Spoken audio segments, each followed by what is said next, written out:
I think the secret to success, it doesn't matter if you come from a little village or from a big town. There's one thing that you have to do, and that is you have to first of all work your ass off. And number two, you have to have a very clear vision of where you want to go. You have to be brave. You have to be tough. Have the discipline to follow through. And it is very important that you don't listen to the naysayers. Because in every step of the way, when you make decisions like, I want to be a bodybuilding champion of the world, people say, this is impossible, this is an American sport, it's never going to happen. When I wanted to be in the movies, they said, you have an accent, it's never going to happen. No one ever became a leading man when you have an accent. Everything is always impossible until someone does it. Trust yourself, break some rules, don't be afraid to fail, ignore the naysayers, and stay hungry. Let me tell you, I've made a fortune in several careers, and I've been very successful in several careers by ignoring the naysayers and believing in myself. Imagine you're 15 years old and you're in Austria and you say to the people, I want to be the bodybuilding champion of the world. Of course they come to you and say, but wait a minute, that's not an Austrian sport. Bodybuilding, that's an American sport. But you know something, I had it very clear in my vision and I knew exactly what I wanted to do. I wanted to be a bodybuilding champion. And I started training 1 hour a day, 2 hours a day, 3 hours a day. By the time I was in military service, with the age of 18, I trained 4 or 5 hours a day. And I became the youngest Mr. Universe ever. The youngest world championship at the age of 20. So much for it can't be done. And right after that, because like I said, you have to be hungry, I went after my next goal, which was to come to America. I came over here with empty pockets, but full of dreams, full of desire. I knew that this was where I could continue my bodybuilding career and start acting also, go into the acting profession. So I immigrated here and I kept training and training hours every day, 5 hours, 6 hours a day, and won 1 world championship after the other. By the time I was finished with bodybuilding, I won 13 world championship titles, more than anyone. And then again, I was hungry to move on, because you can't do bodybuilding for the rest of your life. I wanted to move on, and I knew it was acting that I wanted to get into. But again, I faced the same obstacles where people said it can't be done. When I talked to agents, they said to me, you cannot become just an actor and walk in the movies. I say, I just don't want to become an actor. I want to be a leading man. They say, well, forget about that, and they laughed. I mean, with your accent, no one has become a leading man with your accent. And with your body, look at all those bumps sticking out.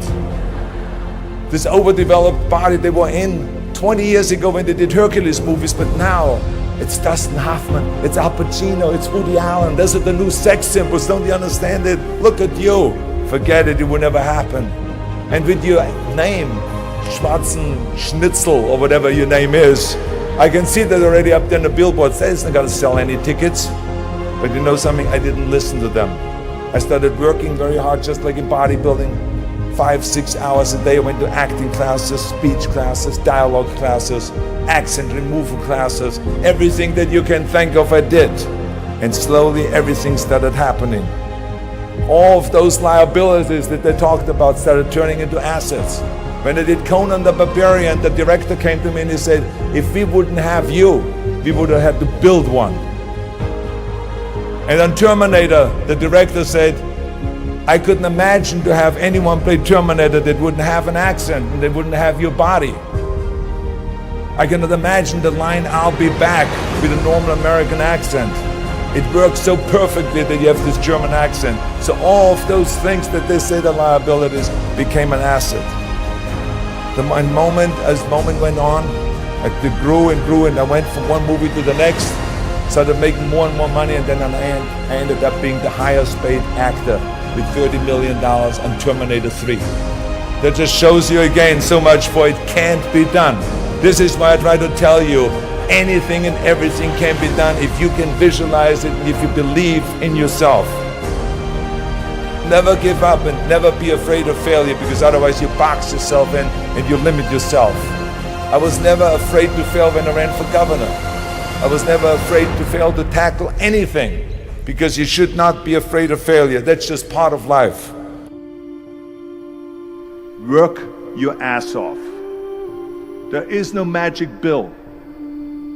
There is no magic out there. I'm a big believer in there is no such thing as a self-made man.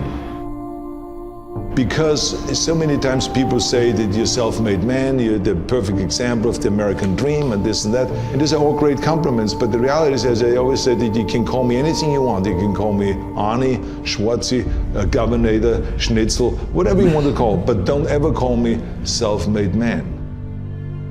Because I would not be here if I wouldn't have had parents that were dedicated and gave us the love and the affection and the discipline and all of the stuff right from the beginning. I wouldn't be here if I wouldn't have had the help from so many bodybuilders in Graz that helped me. Then all the way to Munich, Albert Busek, then Joe Weider that brought me to America. He brought me to America and he gave me the confidence. He paid for the first apartment in South America. Without that, I wouldn't have made it. So how can I say that I'm a self-made man? Including when I was governor, I had 5 million people voting for me. Every one of those people that voted for me helped me to become governor. How can I say that I made myself, right? So this would be nonsense, ludicrous. So this is why I say those are the things that I think were important for me to be successful. And like I said, it doesn't matter then from what village you come from anyway. You have to recognize that, and those are kind of the elements that make one successful. Right away from bodybuilding on, when I worked out, I didn't just lift for myself. I wanted to lift the entire sport. I always was interested to work towards something that is bigger than me, something that is going to be around much longer than me. I'm going to be gone one day, but bodybuilding should not be gone.